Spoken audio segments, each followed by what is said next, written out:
এই চল চল, স্কুলের সময় শুরু হয়ে গেছে, তাড়াতাড়ি চল। দেরি হয়ে গেলে স্যার তো বকা দিবে রে। হাবু, আমার তো বেশি ভয় লাগছে রে, কারণ আমার তো কোনো পড়া হয়নি। আমি বরং বাড়িতেই ফিরে যাই, স্যারকে বলবো আমি অসুস্থ। এমনিতেই তোর পড়া হয়নি, আবার মিথ্যে কথা বলবি তাই না? বেশি কথা না বলে চল তাড়াতাড়ি। কিরে হাবু শিপু, তোদের স্কুলে আসতে এত দেরি হলো কেন রে? তোরা কি জানিস না ক্লাসের সময়সূচি? জি স্যার, জানি।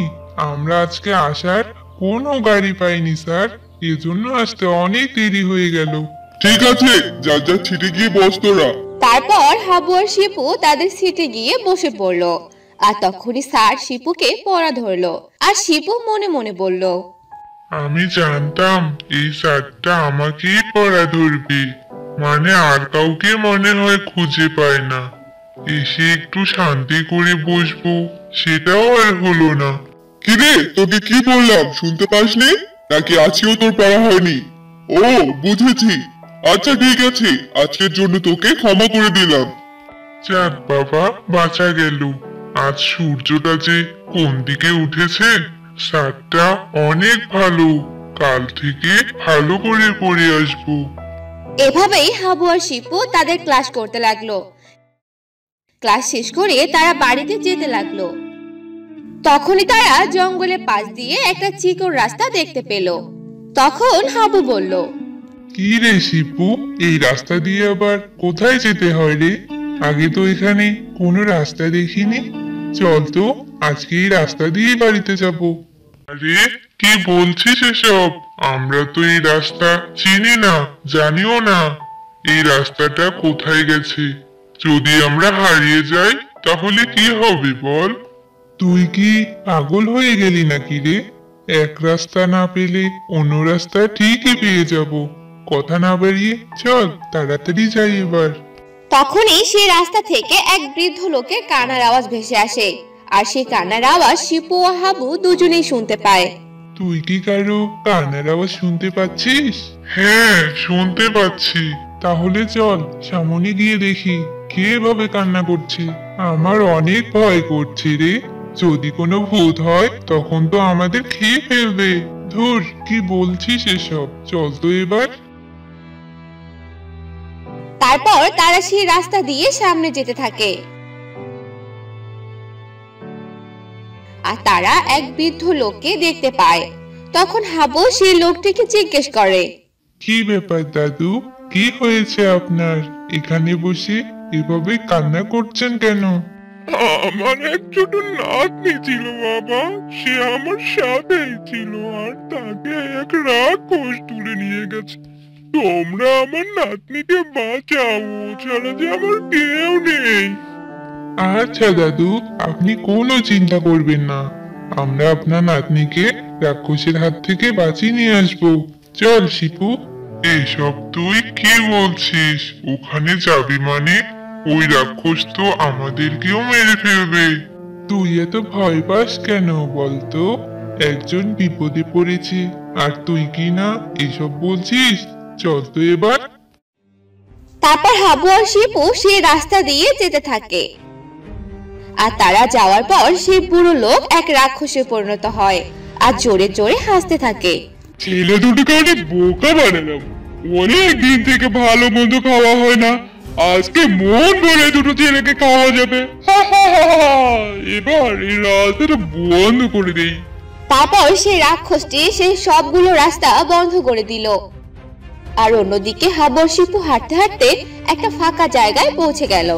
আর তারা চারিদিকটা ভালো করে দেখলো। আরে, আমরা এটা কোথায় এলাম? এর চারিদিকে তো বন্ধ। আর দেখাবো, আমরা যে পথ দিয়ে এসেছিলাম সেটাও তো খুঁজে পাচ্ছি না। সেটাই তো দেখতে পাচ্ছি। চল চারিদিকটা ঘুরে দেখি কি হয়েছে এখানে। তারপর তারা সেই দিকে ঘুরতে থাকে। অন্যদিকে হাবুর মা হাবুর জন্য অনেক চিন্তা করতে থাকে আর বলে, আরে আমার ছেলেটা কোথায় গেল? স্কুল থেকে আসতে তো আর এত সময় লাগে না। কি যে হলো, সামনে গিয়ে একটু দেখে আসি তো। এসব বলে হাবুর মা বাহিরে বের হয়ে গেল আর হাবুকে খুঁজতে লাগলো। খুঁজতে খুঁজতে শিপুদের বাড়িতে গেল আর বলল, ভাবি, শিপু কি বাড়িতে আছে? না ভাবি, শিপুও বাড়িতে আসেনি। ও তো হাবুর সাথে স্কুলে গেছে, কিন্তু আজ অনেক দেরি হয়ে গেল, এখনো আসছে না। হাবু তো এখনো বাড়িতে এলো না, কি যে করব কিছুই বুঝতে পারছি না। এসব ভেবে তারা অনেক চিন্তা করতে থাকে। অন্যদিকে হাবুরা কি করবে কিছুই বুঝতে পারলো না। আর তখনই সেখানে সেই রাক্ষসটি হাজির হলো। তোরা এখন আমার দখলে, আর তোরা এখন এখান থেকে বের হতে পারবি না। শয়তান রাক্ষস, তুই আমাদের এখানে এনেছিস কেন? আমি মৃত লোক সাথে তোকে এখানে নিয়ে এসেছি। এবার তোদের আমি খেয়ে ফেলবো। হাবু, আমি আগেই বলেছিলাম এইদিকে না আসি, কিন্তু তুই তো আমার কোনো কথাই শুনলি না। এবার যদি আমরা মরে যাই তাহলে কি হবে বলতো? এবার তোদেরকে বাঁচাতে পারবে না, আর এই জায়গায় তো কখনো কেউ আসতেই পারবে না, কারণ এই জায়গা হলো পাতালপুর, আর আমি হলাম পাতালপুরের রাক্ষস। এবার হবে খেলা। তখন হাবু শিপুর কানে কানে বলতে লাগলো, এই রাক্ষস খুব চালাক, আর আমরা এখান থেকে বেরো হতে পারবো না, আর আমাদের এখান থেকে যে করে হোক বেরোতে হবে। কোনো একটা বুদ্ধি বার কর এখান থেকে বাঁচার। আমার মাথায় তো কিছুই আসছে না রে, শুধু ভয় লাগছে। তারপর হাবু ভাবতে লাগলো যে কি করবে। হাবু লক্ষ্য করলো পাতালপুরে সবকিছু সবুজ রঙের দেখতে। এখানের সব গাছপালা, মাটি সবগুলোই সবুজ রঙের। আমার মনে হয় এর সাথে কোনো কানেকশন আছে। তখনই হাবু অনেকক্ষণ ভাবলো যে সে কি করবে। তখনই সেগুলো ভাবতে ভাবতে সে একটি ছোট গাছের ডাল ভাঙলো। আর তখনই, এই কি করছিস তুই?